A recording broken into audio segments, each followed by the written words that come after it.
Estructura de la norma. Dentro de las normas ISO existen varias, aparte de los sistemas de gestión de calidad. Por ejemplo, 14001, que tiene que ver con un sistema de medio ambiente, 27001, que es de seguridad de la información, ISO 22000, que es un sistema de gestión de inocuidad alimentaria, y así existen un sinfín de normas ISO referente a distintos tipos de empresas. Entonces, todas las normas ISO debiesen antes poder tener una sincronía muy similar. Muchas normas habían ya tenido unas nuevas versiones, por lo tanto, ahora cuando la norma ISO 9001 tiene su versión 2015, alcanza una visión común para todas las normas de gestión. ¿Qué quiere decir esto? Por ejemplo, que los títulos de la norma coinciden en varias otras normas ISO, que a pesar de no ser de calidad, son de sistemas de gestión de la misma familia. Por eso, el vocabulario pasa a ser muy similar. Siempre, para cualquier norma ISO, el vocabulario se basa en la norma ISO 9000. Entonces, siempre vamos a revisar ahí los conceptos.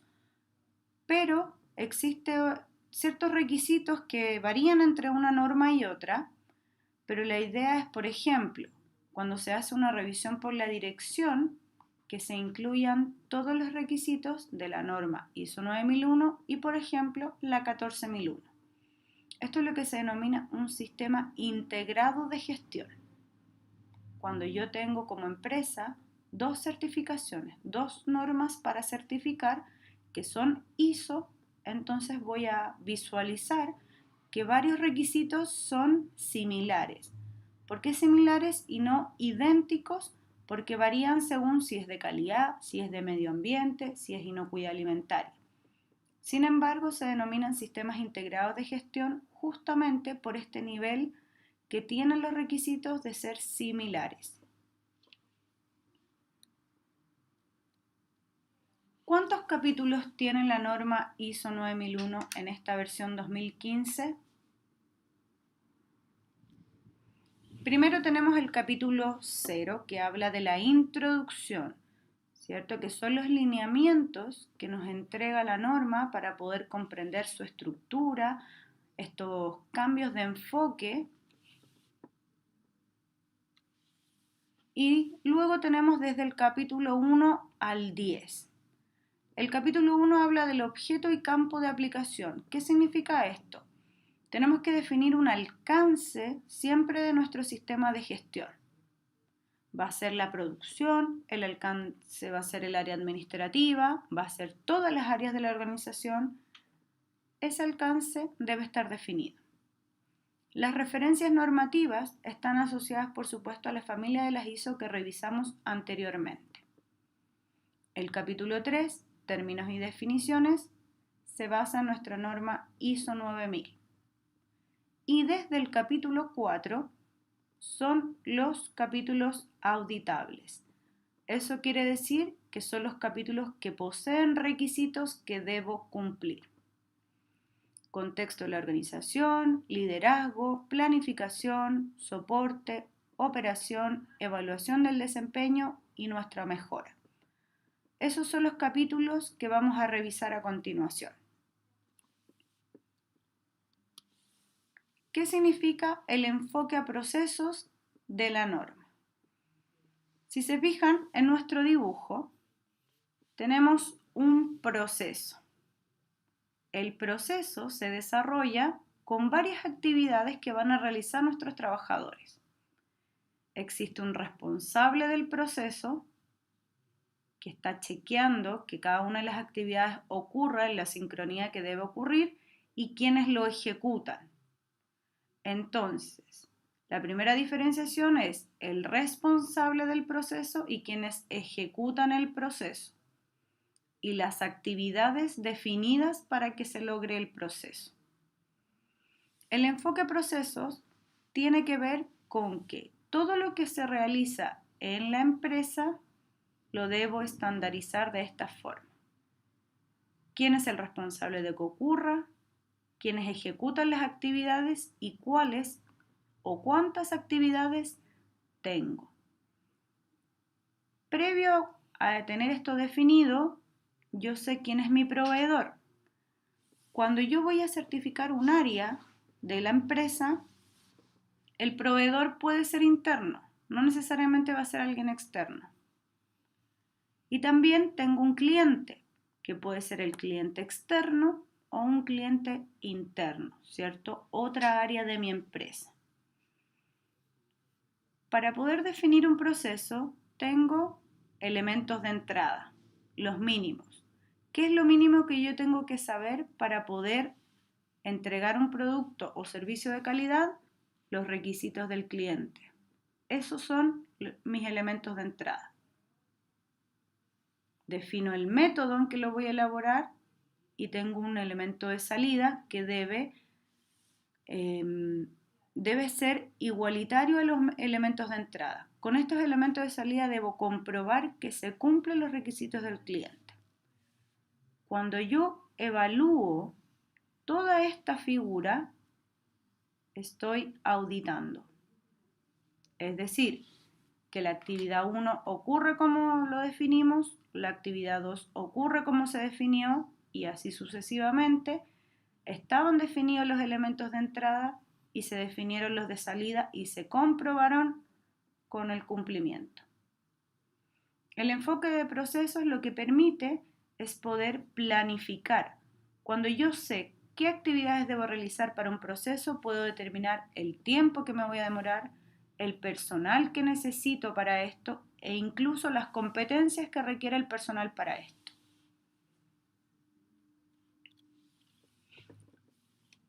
Este ciclo que vamos a ver a continuación tiene que ver con el ciclo de mejora.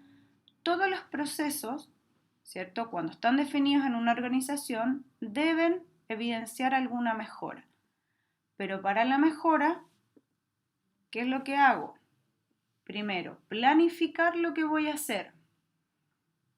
Luego lo ejecuto.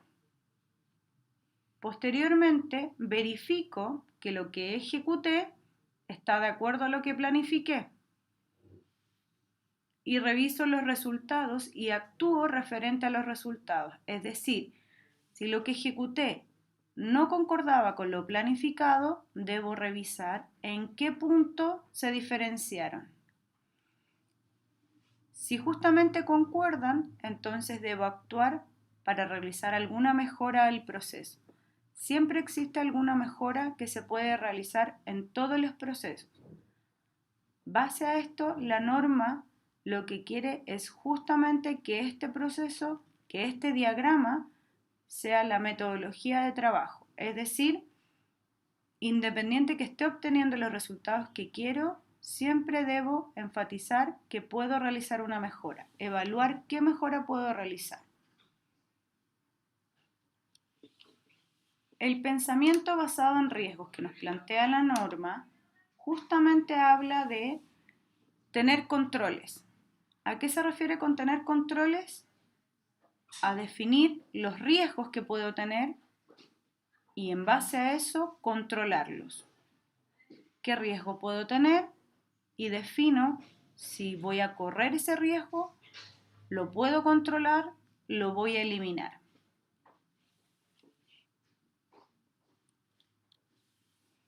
Para lograr los objetivos de una organización, lo que tengo que hacer es siempre revisar los requisitos inicialmente, ver si la factibilidad que tengo y las expectativas futuras, ¿cierto?, que quiero considerar para mi mejora. El concepto de riesgos siempre ha estado implícito en nuestra norma. Antes tenía que ver con nuestras acciones preventivas, ¿ya? Entonces, este análisis de riesgo que vamos a hacer es la gran acción preventiva que realiza la organización. Antes de definir los procesos, estoy definiendo todas las acciones preventivas respecto a los riesgos. ¿Pero qué tipo de riesgos? Los riesgos que van a tener mis partes interesadas, ¿cierto? Que lo vamos a ver en otro capítulo. Sin embargo, hay que recordar que los riesgos están basados en un análisis para tomar la decisión. Es la gran herramienta preventiva que quiere que tengamos la norma. En el apartado 6.1 de la norma, ¿cierto?, se especifica que la organización tiene que planificar toda acción abordando los riesgos. Cada decisión primero evalúa los riesgos. Recuerden que los riesgos van asociados al contexto y luego lo evalúo en la parte de la planificación. Yo planifico mi proceso de acuerdo a los riesgos que yo evalué. Y según el análisis, es decir, este riesgo lo voy a tolerar, lo voy a eliminar o lo voy a controlar, es que planifico el desarrollo de los procesos.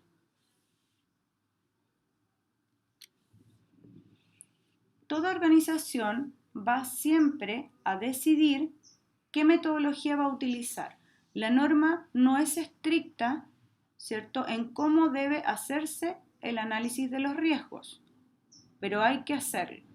Hay lineamientos que podemos seguir y hay siempre otros ejemplos o técnicas para analizar un riesgo. Es la organización quien debe determinar cuál es la metodología que va a utilizar.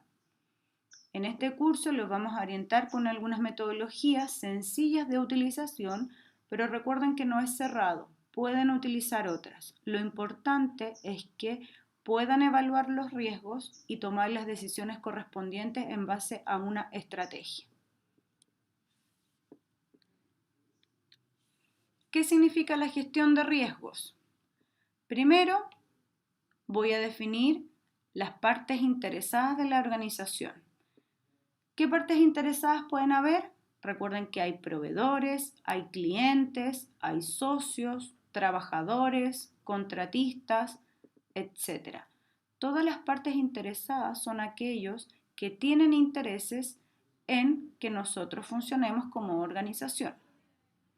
Además de esto, analizo el contexto. ¿A quién o de qué manera afecta mi organización? Como contexto, puedo hablar de contexto cultural, social, económico, político. Tengo que definir qué tipo de contexto se mueve mi empresa. Hay muchos, en el capítulo asociado lo vamos a revisar, pero deben identificar el contexto de su organización. ¿Qué pasa si hay un contexto que es inherente a la organización y no lo considero para el análisis de riesgo? Estaría no realizando un análisis de riesgo como corresponde. Lo mismo para las partes interesadas. Si existe evidencia de una parte interesada, de un grupo interesado que no lo considere en el análisis de riesgos, entonces significa que no está completamente bien hecho nuestro análisis. Luego que defino el contexto y las partes interesadas, identifico los riesgos, actuales y futuros. Recordemos que la norma habla de riesgos y oportunidades. Entonces, una vez que los identifico, puedo evaluarlos, analizarlos, es decir, definir si lo voy a controlar, si voy a hacer procedimientos estandarizados para que estos riesgos no sean evidentes, voy a capacitar para controlar los riesgos, qué medida voy a tomar para controlar ese riesgo. Luego de eso, implemento el procedimiento, implemento la capacitación y obtengo resultados. Esos resultados debo verificar justamente que los riesgos tienen el resultado que quiero, que evalué, es decir, lo eliminé, lo controlé o simplemente está ocurriendo y debo volver a revisar los controles.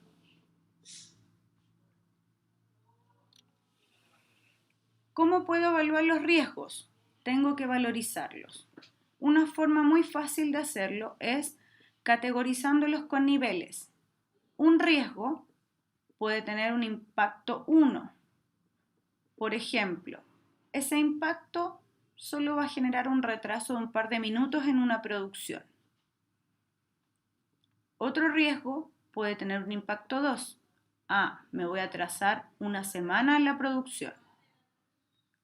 Existe otro riesgo que puede tener un impacto 3, que me va a generar una pérdida económica más un retraso en la producción. Así sucesivamente con los niveles de impacto. Tiene que ver con cuánto afecta a la empresa. Recuerden que son riesgos. Por ende, el impacto número 5 es aquel máximo efecto negativo que puede tener. Las probabilidades tienen que ver con cuántas veces este riesgo se presenta en mi organización. La probabilidad 1 puede ser una vez al año, probabilidad 2 una vez por semestre, probabilidad 3 una vez por trimestre, probabilidad 4 cada 2 meses, probabilidad 5 al menos una vez al mes. Y evalúo si mi riesgo, cuántas veces tiene las probabilidades de presentarse y qué impacto tendría en mi organización. Una vez que puedo evaluar, cruzando estos dos conceptos, puedo determinar si este riesgo, ¿cierto?, está en el nivel rojo, que son los intolerables, en el nivel amarillo, en que tengo que hacer unos controles eficientes para que esto no suceda, en un nivel verde, que es un riesgo que estoy dispuesto a correr, y un nivel celeste, que es un riesgo que la verdad no me afecta mayormente, pero que lo evalúo para saber si me afectaba o no. No significa que los riesgos que quedan en el nivel D los tengo que sacar de la tabla. ¿Por qué? Porque yo tengo que analizarlos y evidenciar que los analicé, pero que no los considero dentro de mis controles porque es algo, la verdad, que no afecta dentro de los objetivos de la organización. Por supuesto, cuando veamos el capítulo de análisis de riesgo, vamos a elaborar una tabla con riesgos evidentes para que podamos hacer un ejemplo real. Para la gestión de riesgos, ¿qué enfoque puedo hacer? Puedo darle un enfoque financiero, de los clientes, para el mapa de procesos, formación y recursos humanos, ¿cierto? Es decir, un riesgo que afecte la capacitación del personal, los socios, que no tengamos las ganancias que esperan los socios, eso es algo muy importante normalmente para los socios, y para cualquier parte interesada, debe evaluarlo. Entonces, identifico el riesgo, evalúo el riesgo versus la probabilidad de ocurrencia y su impacto. Recordemos que el impacto es realmente lo que va a variar en cada empresa. A lo mejor un resultado desfavorable no es tan grave en una empresa como en otra sí. Por eso cada matriz de riesgo va a ser propia de cada organización. No necesariamente ese copy-paste de otra matriz de riesgo me va a servir en la mía. Tengo que evaluarla si esos riesgos están presentes en la organización y si realmente tienen el nivel de severidad que se le está dando. Este es un diagrama que aparece también en la norma 31.000 que habla de la gestión de los riesgos. Para que se fijen, todo este diagrama habla de la gestión de un riesgo. Sin embargo, el análisis de riesgo, que es el cuadro que está en rojo, es en lo que se enfoca la ISO 9001. Analizarlo. ¿Ya? La gestión de riesgo está basada en una actividad mucho mayor a lo que nos pide la norma. Por lo tanto, no es que tengamos que eliminar los riesgos, sino que analizar los riesgos, que no es lo mismo. Nuestros 3 primeros capítulos, recuerden que no son auditables, ¿ya? ¿Y cuáles son los cambios que hemos tenido? Por supuesto, los términos, referencias normativas y los objetivos. Es súper importante que ustedes vayan revisando las referencias normativas, el documento de apoyo que se va presentando en el curso.